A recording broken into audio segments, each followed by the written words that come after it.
বৃষ্টিতে ভিজলে মন ভালো হয়ে যায়। মনের সব দুঃখ কষ্ট যেন বৃষ্টির পানির সাথে মিশে যায়। আসসালামু আলাইকুম সবাইকে। সবাই কেমন আছেন? আশা করি সবাই অনেক ভালো আছেন। আমি আজকে অনেক দিন পর বৃষ্টিতে ভিজেছি। আজকে সকালে ঘুম থেকে উঠে দেখছি ঝুম বৃষ্টি। এত ভারী বৃষ্টি মনে হয় রাজশাহীতে আজকে প্রথম হচ্ছে। সকালের নাস্তা শেষ করেই আমি ছাদে চলে আসি বৃষ্টি দেখার জন্য। আর ভাবলাম অনেক দিন পর বৃষ্টিতে একটু ভিজবো। যাইতেই বৃষ্টি থেমে গেছে, কিন্তু আকাশে এখনো অনেক মেঘ। এরপরে আমার কাঙ্ক্ষিত বৃষ্টি চলে আসে, আর আমি আজকে মন খুলে বৃষ্টিতে ভিজেছি। এটি কি অদ্ভুত জিনিস, তাই না বলেন? বৃষ্টিতে ভিজলে মানুষের হাসি আর কান্নার মধ্যে ভেদাভেদ করা যায় না। অনেকেই ভাবে ব্রেস্ট ফিডিং মায়েরা যদি বৃষ্টিতে ভিজে তাহলে তাদের ঠান্ডা লেগে যাবে, আর তাদের ঠান্ডা লাগলে নাকি বাচ্চারও ঠান্ডা লাগবে। কিন্তু এই ধারণা একান্তই ভুল। ব্রেস্ট ফিডিং এর মাধ্যমে কখনোই জ্বর কাশি এগুলো রোগ ছড়ায় না। তাই ব্রেস্ট ফিডিং মায়েদের যখনই ইচ্ছা করবে বৃষ্টিতে ভিজতে, আপনারা চাইলেই বৃষ্টিতে ভিজে নিতে পারেন। তো তাই বলে আপনি অতিরিক্ত ভিজে অসুস্থ হয়ে পড়েন না, কারণ আপনি অসুস্থ হলে আপনার বাচ্চার দেখাশোনা কে করবে বলেন? ভাবছিলাম আজকে যতক্ষণ বৃষ্টি হবে আমি ততক্ষণ ভিজবো, কিন্তু আজকে এতই ঝুম বৃষ্টি হচ্ছে যে বৃষ্টি থামার কোনো নামই নাই। হয়ে যাচ্ছে। তো আমি লাস্টে চলে আসি, বৃষ্টিতে আর ভিজি না। এই যে এখন আমি রুম থেকেও বৃষ্টি দেখছিলাম। দুপুরে ঘুমিয়ে গেছিলাম, ঘুম থেকে উঠে দেখি এখনো বৃষ্টি হচ্ছে, এখনো মেঘ চমকাচ্ছে।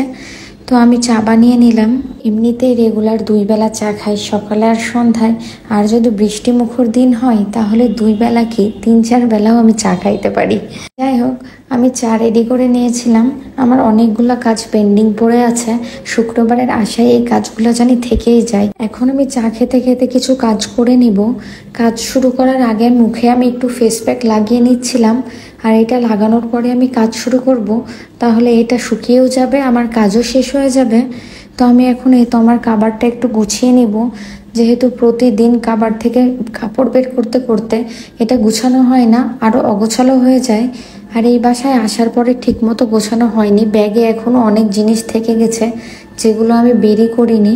তো আজকে ব্যাগ থেকে সবগুলো বের করে কাবারটা একটু গুছাচ্ছিলাম। কাবার্ড গুছাতে যেয়ে আমি অনেক কিছু পাই। এই যে শীতের আমার 2টা মোজার সেট, আমার অনেক পছন্দের, এগুলো আমি তুলে রাখলাম।